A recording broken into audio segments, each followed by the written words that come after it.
Good morning all of you. नमस्कार, मैं JP और आप देख रहे हैं न्यू विजन आईसीएस की यूट्यूब चैनल पर। ठीक है, हम रोज लेके आते हैं करंट अफेयर नई खबर के साथ।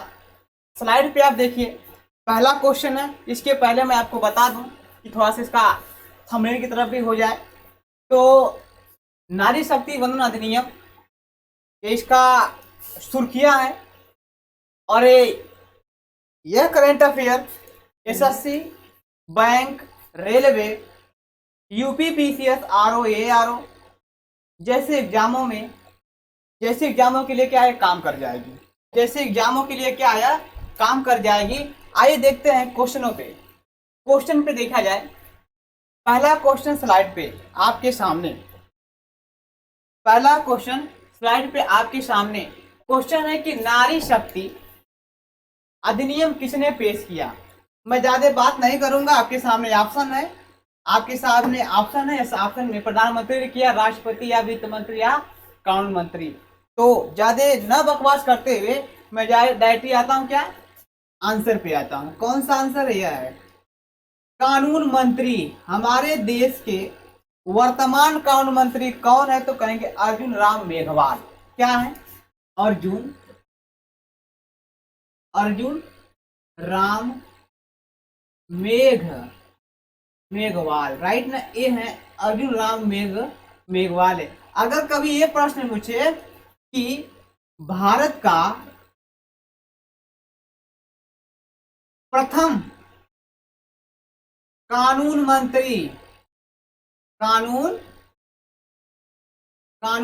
लोग कहते हैं ना कि बड़ा कानून झाड़ता हो, यही कानून मंत्री कौन है? यह कानून।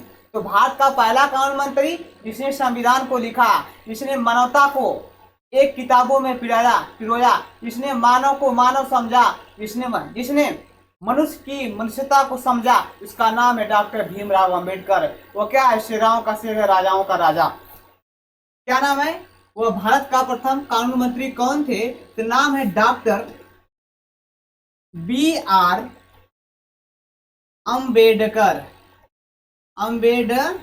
डॉक्टर बी आर अम्बेडकर साहब हैं। इस व्यक्ति के जैसा भारत में उनके समय न कोई पैदा था न कोई है। क्योंकि इसलिए नहीं पैदा क्योंकि उनके जैसा कोई पढ़ा लिखा व्यक्ति है ही नहीं। पूरे संविधान सभा में कोई व्यक्ति उनके जैसा पढ़ा लिखा नहीं था। यहाँ तक कि ऐसा बताया जाता है कि डॉक्टर साहब अम्बेडकर पंडित जवाहरलाल नेहरू को चौथी क्लास का लड़का कहते थे। बहरहाल ये उन लोगों की मैटर था क्योंकि उन लोगों का अपनी उम्र थी। तो डॉक्टर अम्बेडकर शिक्षा की दुनिया में विश्व के छठवें व्यक्ति, विश्व के ऐसा कहा जाता है कि विश्व के छठवें व्यक्तियों में से एक, विद्वानों में से एक थे और भारत के पहले विद्वान। उनकी जैसी डिग्री आज तक न कोई लिया है न कोई पहले लिया था। भविष्य में लेगा कि नहीं लेगा ये मैं नहीं जानता, ना ही आप जानते हैं। लेकिन यह इतना ब्रिलियंट व्यक्ति था, इसीलिए डॉक्टर अम्बेडकर कहते हैं, क्या कहते हैं? कहते हैं शिक्षा वह शेरनी का दूध है जो जितना पिया उतना दहाड़ा, जो जितना पिया उतना दहाड़ा। तो वाकई में है। मैं भी कहता हूं कि शिक्षा स्वर्ग का रास्ता है। शिक्षा किसका रास्ता है? स्वर्ग का रास्ता है। यदि आपको स्वर्ग प्राप्त करना है तो आपको शिक्षा लेना पड़ेगा। आपको चलना है मर्सिडीज गाड़ी से तो शिक्षा प्राप्त करनी पड़ेगी। शिक्षा के अलावा कोई आपके सामने रास्ता नहीं है, विकल्प नहीं है। ये बात ध्यान में रखिए आप। चलिए आइए, तो क्या है? भारत के प्रथम कानून मंत्री कौन है? Doctor B R Ambedkar. वर्तमान समय की बात करें कि तो सन 2023 की बात करें तो अर्जुन राम मेघवाल साहब हैं। ठीक, चलिए आगे पढ़ते हैं दोस्त। आगे थोड़ा सा इसका विस्तार देखा जाए। ये है आपके साथ देश के नए कानून मंत्री हैं, अर्जुन राम मेघवाल हैं। अभी नारी वंदन अधिनियम में क्या क्या हो रहा है इसके बारे में समझे।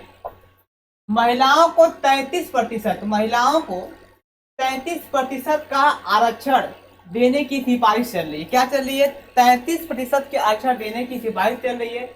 वर्तमान में संसद के लोकसभा में महिलाओं की सीट महिलाएं कितनी है? तो कहेंगे कि 82 महिला क्या है? सांसद है। वर्तमान समय जो लोकसभा में कितनी महिला है? तो 82 महिलाएं सांसद हैं लोकसभा में। बिल यदि पास हो गया, कहते हैं कि बिल पास होने के बाद लोकसभा में 181 महिलाएं सांसद होंगी, अर्थात 181 महिलाएं क्या हो जाएगी, सांसद बन जाएंगी।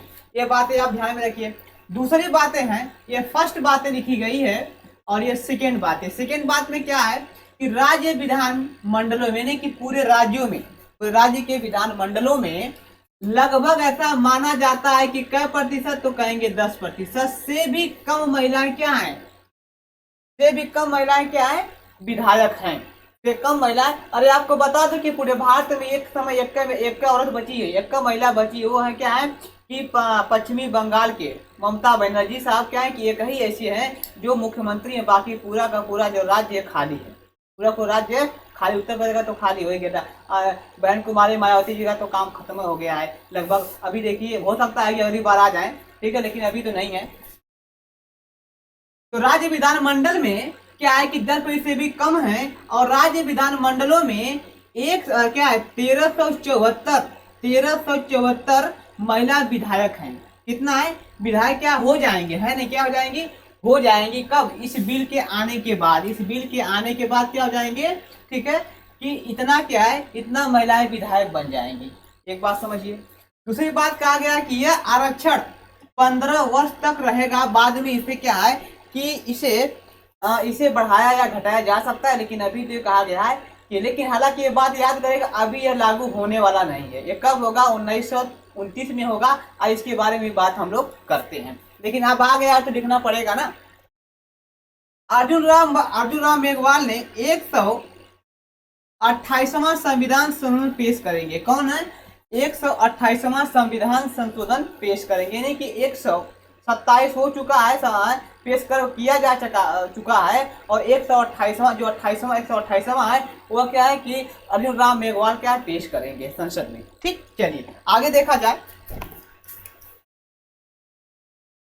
कहा गया है कि इसे तुरंत क्यों नहीं लागू किया जा सकता है। देखिए, इसे तुरंत लागू किया नहीं जा सकता, इसके पीछे कारण है। आए देखिए, जनगणना और परिसीमन के बाद ही यह कानून लागू हो पाएगा। ध्यान दीजिएगा। देखिए, वैसे भी जनगणना हमारी होनी थी, 2021 में तो हुआ नहीं, 2023 हो गया, न जाने क्या है, क्या सूंघ लिया है कि कोई भी जनगणना हुई नहीं।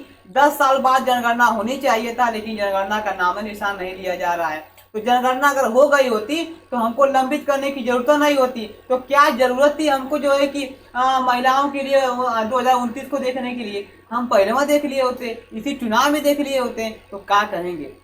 ओफो, आइए देखा जाए। जनगणना में कम से कम 2 साल लगेंगे।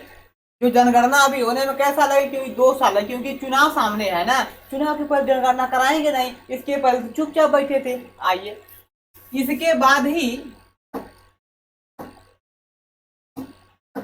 इसके बाद ही परिसीमन संभव है, लेकिन मौजूदा कानून के तहत अगला परिसीमन 2026 से पहले नहीं हो सकता। ध्यान दिया जाए, 2026 से पहले मुश्किल है। ऐसे में 2027 में 8 राज्यों के चुनाव और 2029 में के आम चुनाव से ही यह लागू हो सकता है।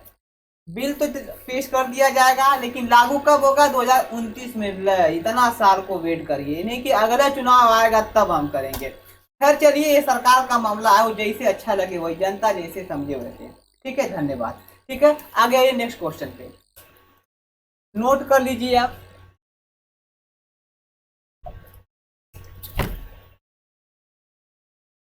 अगला क्वेश्चन है दोस्त, प्रतिवर्ष विश्व ओजोन दिवस कब मनाया जाता है। प्रतिवर्ष ओजोन दिवस कब मनाया जाता है, तो ये सभी लोग जानते हैं। अरे यार, 16 सितंबर को मनाया जाता है, बकवास नहीं।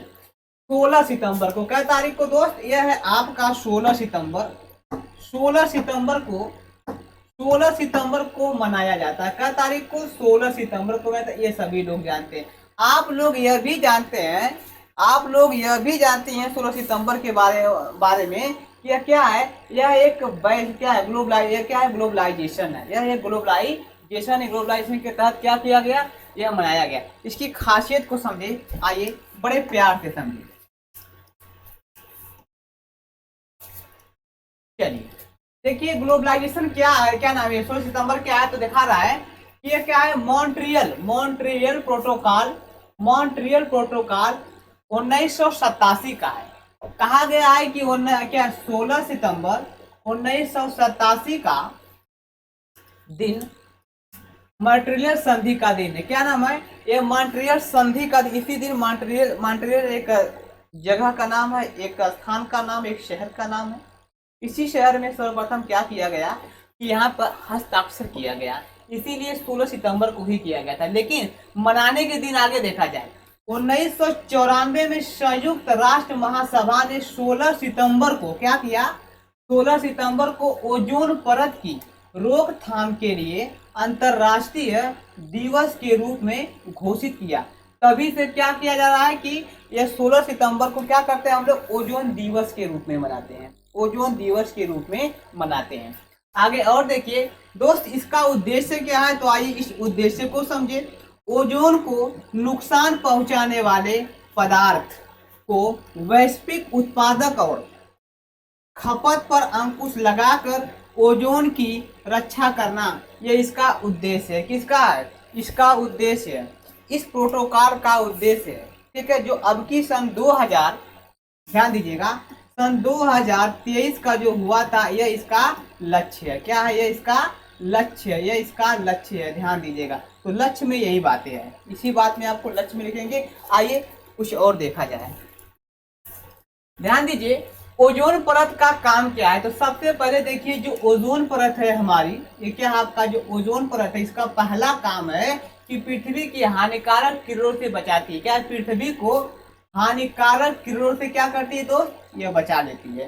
क्यों बचाती है? आप कि परावैगनिक किरण आने से क्या करती है, जब सूर्य से जो रोशनी आती है, जो हानिकारक किरण होती है, उसको छान देती है और छानने के बाद इस पृथ्वी पे भेजती, ताकि किसी मानव तथा जीवन और जंतु को किसी प्रकार का नुकसान न हो। ठीक है, इसलिए कहते हैं कि इसका काम क्या है? तो पृथ्वी को हानिकारक किरणों से बचाती है। ये बात समझिएगा। दूसरे नंबर का कार्य देख लिया जाए इसका। ये दो बातें हैं। क्या कहती है कि परावैगनिक किरण के संपर्क से त्वचा कैंसर, अरे बाप रे बाप, त्वचा कैंसर। आप जानते हैं कि कैंसर तो बहुत है, कैंसर तो क्या है? बहुत है, लेकिन इस कैंसर को समझना होगा। ठीक, चलिए, त्वचा कैंसर और मोतिया बिंदु होने की संभावना है। क्या है? मोतिया बिंदु, जो है कि मोतिया बिंदु की क्या है? मोतिया बिंदु की संभावना है। ध्यान देने की बात है। मितुआ क्या है कि मोतिया बिंदु होने की संभावना है, यह ध्यान आपको देने की आवश्यकता है। यानी कि अगर ये खराब हो गया तो लोगों की आंख की जो है कि मोतियाबिंद जो जैसी बीमारी है, यह ज्यादा होने की संभावना बनी रहती है। ठीक है ना? चलिए, तीसरा नंबर पे देखा जाए, ये तीसरी बात क्या है? कह रहा है कि 1970 में कहा गया है कि क्या कहा है? ओजोन क्षयकारी पदार्थ, ठीक है ना, छोड़े जाने पर से ओजोन परत, ठीक है ना, ओजोन गलत हो गया है, परत चाहिए, ऐसे लिखेंगे, ओजोन, ओजोन परत का क्षरण होता है। क्या होता है? क्षरण होता है, क्षरण होता है। ठीक है ना? और क्या हो जाता है? और ओजोन परत क्या हो जाती है? पतली हो जाती है। तो लिखा जाएगा ओजोन, ओजोन परत कैसी होती है? पतली होती है, पतली हो जाती है, पतली हो जाती, राइट ना? हो क्या हो जाती बाबू? पतली हो जाती। ये बात आपको ध्यान में रखने की आवश्यकता है, ध्यान में रखने की आवश्यकता है। इसकी क्या है? ओजोन की मुख्य रूप से 3 कार्य आपको मिले, नोट कर लीजिएगा, जरूरी है आपके लिए। आगे बढ़ते हैं।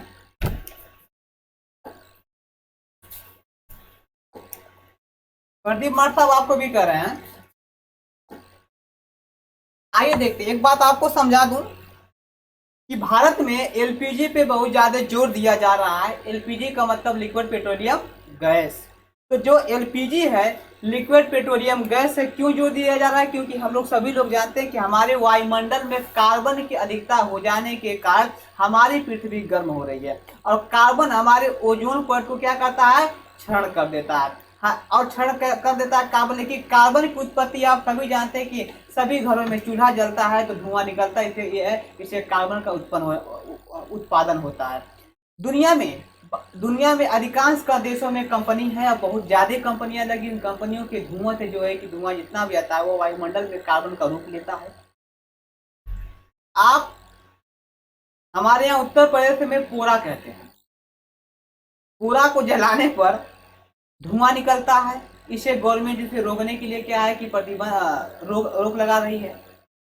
और शाम के समय ठंडियों के बेला में आ रही ठंडियों के बेला में खूब कौड़ा दाबेंगे, ठीक है, कौड़ा छोड़बे नहीं करेंगे। तो कौड़ा जितना भी जलाया जाता है उससे भी क्या है कि जो धुआं निकलता है हमारा वायुमंडल खराब होता है। तो सबसे ज्यादा 3 टाइम का जो भोजन 2 टाइम का जो भोजन बनता है, कभी कभी 3 टाइम का बन जाता है।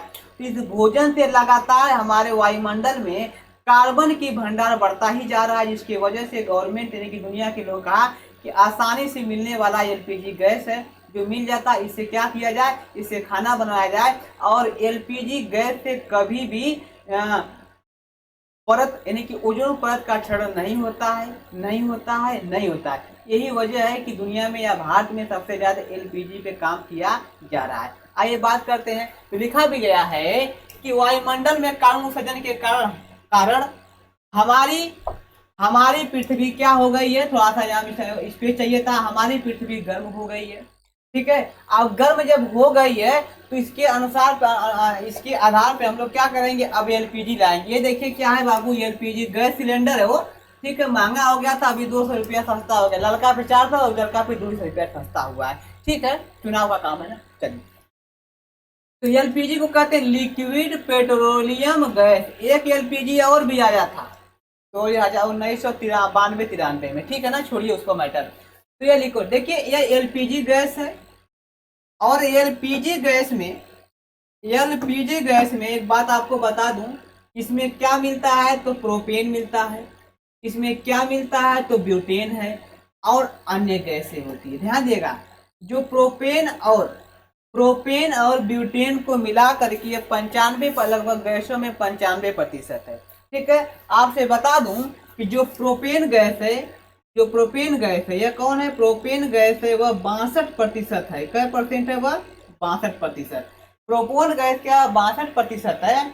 और ब्यूटेन जो गैस है वो आपकी 33% है। कितना प्रतिशत है, 33। अगर आपने दोनों को जोड़ेंगे तो कितना हो जाएगा, यह 95% हो जाएगा।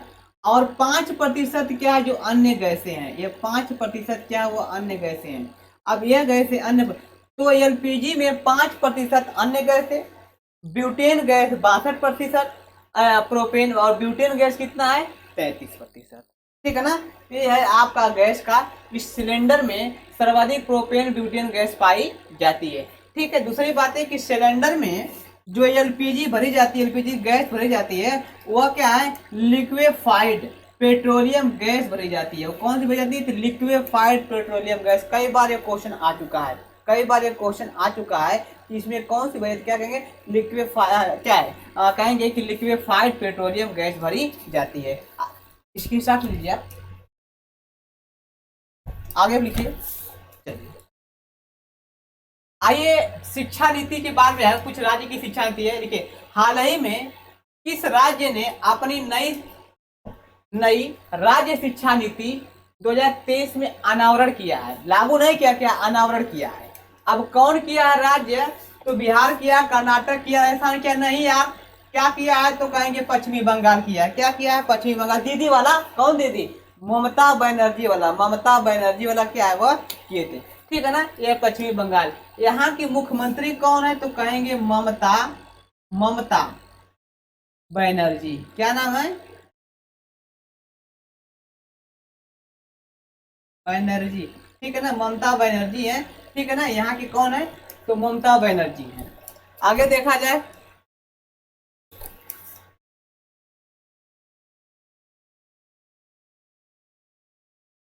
चलिए एक बात और बता दूं आपको बगल में,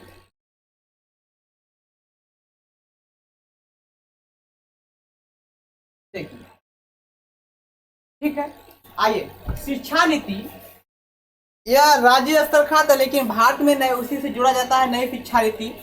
तो कहेंगे कि भारत में जो नई शिक्षा नीति आई है वो कब आई, तो कहेंगे कि 29 कै तारीख को 29 जुलाई 2020 को नई शिक्षा आई। इसके पीछे का यदि हम इतिहास अगर देखें, अगर हम इसके पीछे का इतिहास अगर देखें तो राष्ट्र क्या है, राष्ट्रीय शिक्षा नीति 1968 में आई सर्वप्रथम। इसके अध्यक्ष थे दौलत सिंह कोठारी थे, क्या होता है, यह 1968 में आया। उसके बाद राष्ट्र क्या है कि राष्ट्रीय शिक्षा नीति क्या आई थी 1986 में आई, यानी कि 86 में आई। हालांकि इसके बाद क्या था, 86 के बाद 1992 में क्या हुआ था, इस पर संशोधन किया गया और इसके बाद फिर दोबारा कौन सी आई, तो नई शिक्षा नीति आई जो 29 जुलाई 2020 को, जिसकी किसकी अध्यक्षता में आई, तो कहेंगे डॉक्टर के कस्तूरी रंगन के नाम। क्या है, डॉक्टर के कस्तूरी रंगन की अध्यक्षता में नई शिक्षा नीति लाई गई। क्या लाई गई, नई शिक्षा नीति लाई गई। आइए अगला देखिए, नेक्स्ट क्वेश्चन आप इसके साथ मान लीजिए। ठीक है,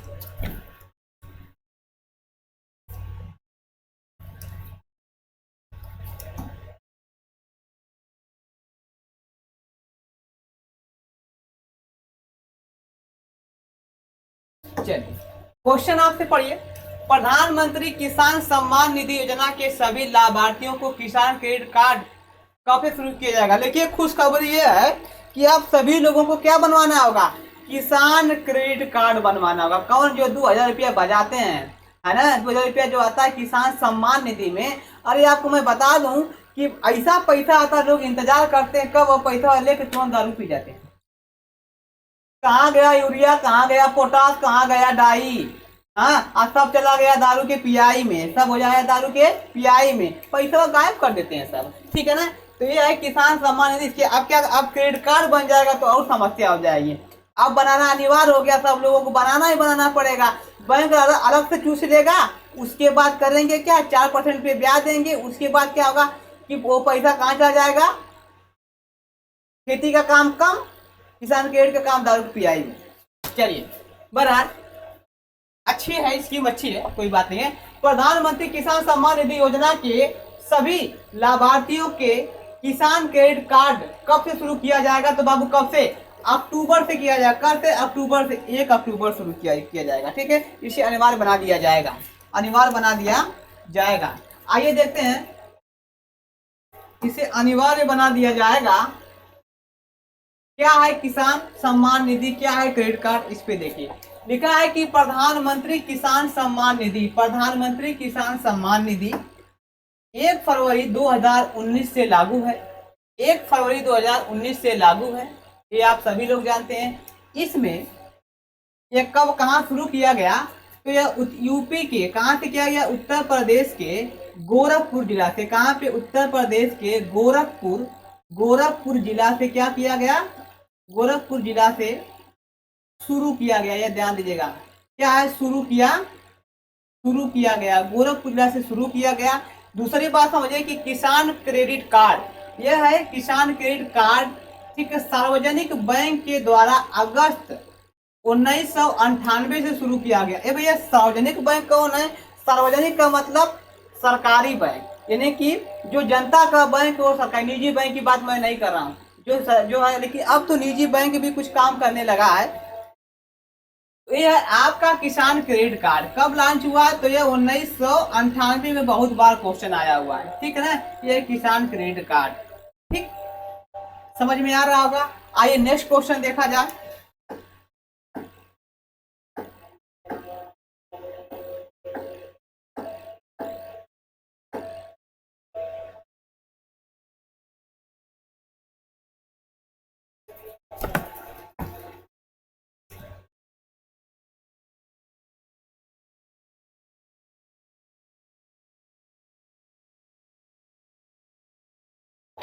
स्लाइड पे नेक्स्ट क्वेश्चन आपका है 5वां क्वेश्चन, भारत का यूपीआई एटीएम कब लॉन्च किया गया। क्या है, भारत का यूपीआई एटीएम कब लॉन्च किया गया।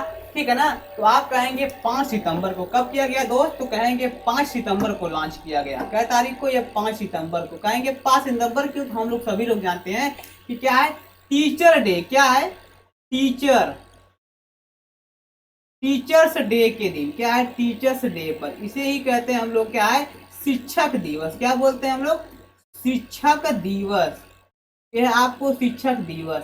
इसी के अवसर पे क्या बना, क्या मिला था, ठीक है ना, यूपीआई, क्या है UPI, UPI ATM, UPI ATM, UPI ATM launch किया गया, क्या किया गया। अब प्रश्न एक चीज कभी ये पूछ सकता है आपको कि एटीएम का फुल फॉर्म क्या होता है, तब क्या बताएंगे, एटीएम का फुल फॉर्म बताएंगे तो क्या कहेंगे, ऑटोमेटेड, क्या है एटीएम का फुल फॉर्म क्या है, ऑटोमेटेड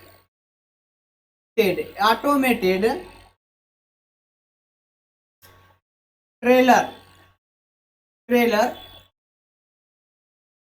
एम होगा, एटीएम, ठीक है ना, इसे कहते हैं मशीन, क्या कहेंगे हम लोग, इसको मशीन कहते हैं, ठीक है ना। ये एटीएम भारत में कब आया था एटीएम भैया, भारत में कब आया एटीएम, आप विश्व में एटीएम तो लिखिए, विश्व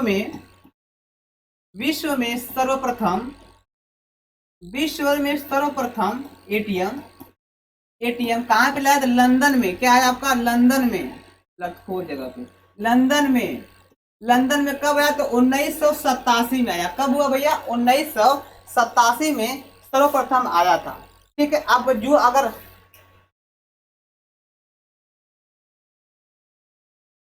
थोड़ा सा गलती हो गया, रुक जाइए, विश्व में सर्वप्रथम एटीएम, विश्व में सर्वप्रथम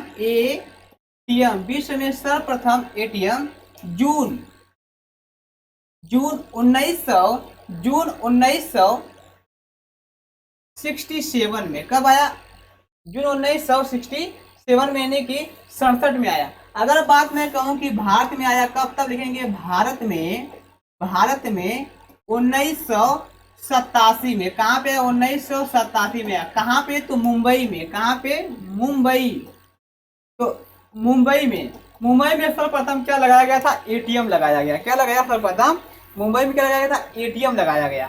समझ मेरी बात आपको आ रही है, आ रही होगी। 5 क्वेश्चन आपका हो गया कंप्लीट। अब थैंक यू, धन्यवाद।